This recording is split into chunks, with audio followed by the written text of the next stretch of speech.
Olá!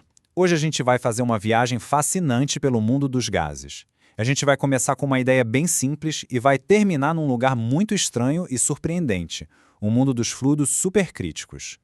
Toda essa nossa exploração de hoje é baseada em material preparado pelo professor Dr. Cláudio Lima, e ela vai mostrar que a realidade da matéria, ela é muito mais complexa do que a gente costuma imaginar. Para começar, vamos dar uma olhada nessas duas imagens. Do lado esquerdo, a gente tem a ilusão ideal, uma curva suave, perfeitinha, previsível. É o que a gente aprende primeiro. Mas do lado direito está a realidade física, uma curva bem mais complexa que de repente cria um platô, uma área reta. Isso indica uma mudança de estado. E é justamente aqui, nessa aparente imperfeição, que a termodinâmica de verdade começa a ficar interessante. Então, fica a pergunta, né? Por que esse modelo tão simples, tão elegante, o do gás ideal, na prática simplesmente não dá conta do recado?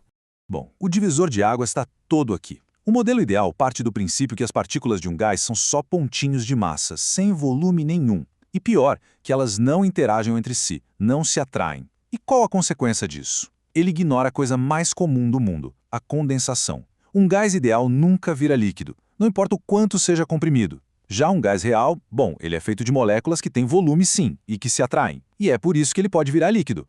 E essa falha é um problema gigantesco.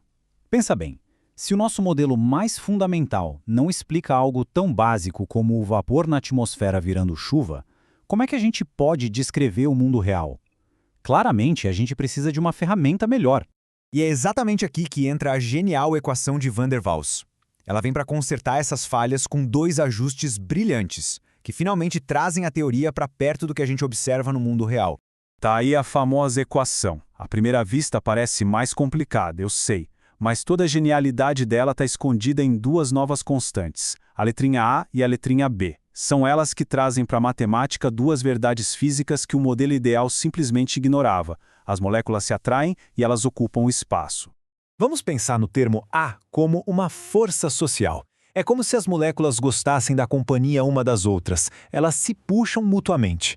Essa puxada para dentro faz com que a pancada delas na parede do recipiente seja um pouco mais fraca. Resultado, a pressão diminui. E essa atração é o verdadeiro motor por trás da condensação. Agora, o termo B é sobre o espaço pessoal. Ninguém gosta de ser esmagado, né? As moléculas também não. Elas têm um tamanho real, um volume que não pode ser ocupado por outras. É por causa desse volume proibido que, depois que o líquido se forma, ele se torna praticamente impossível de comprimir. E aqui a gente vê essa teoria acontecendo na prática. Começamos com um gás e vamos comprimindo. O volume diminui, até que, aparecem as primeiras gotículas de líquido. A gente continua apertando, e mais gás vai virando líquido, até que, no final, só temos líquido no recipiente. Mas por mais genial que seja, essa nova equação cria um pequeno quebra-cabeça matemático. Abaixo de uma certa temperatura, ela prevê uma região meio bizarra, uma região onde diminuir o volume faria a pressão cair também. Fisicamente, isso é um absurdo. Seria como apertar uma seringa e o êmbolo ser puxado para dentro sozinho. Não faz sentido.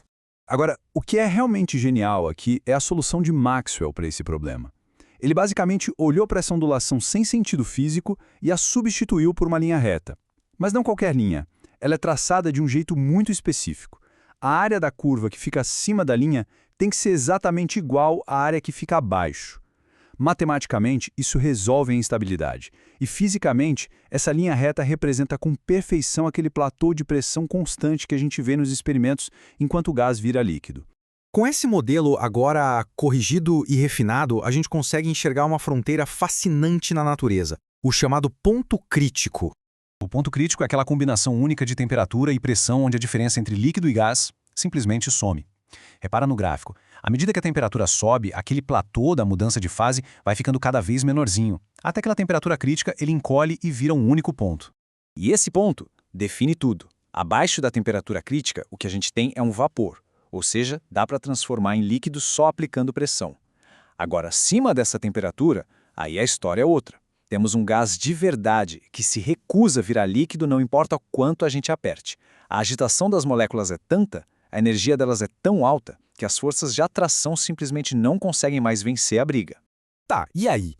O que acontece quando a gente empurra uma substância para além desse ponto crítico? Bom, aí a gente entra num estado da matéria completamente novo e, eu diria, bem bizarro.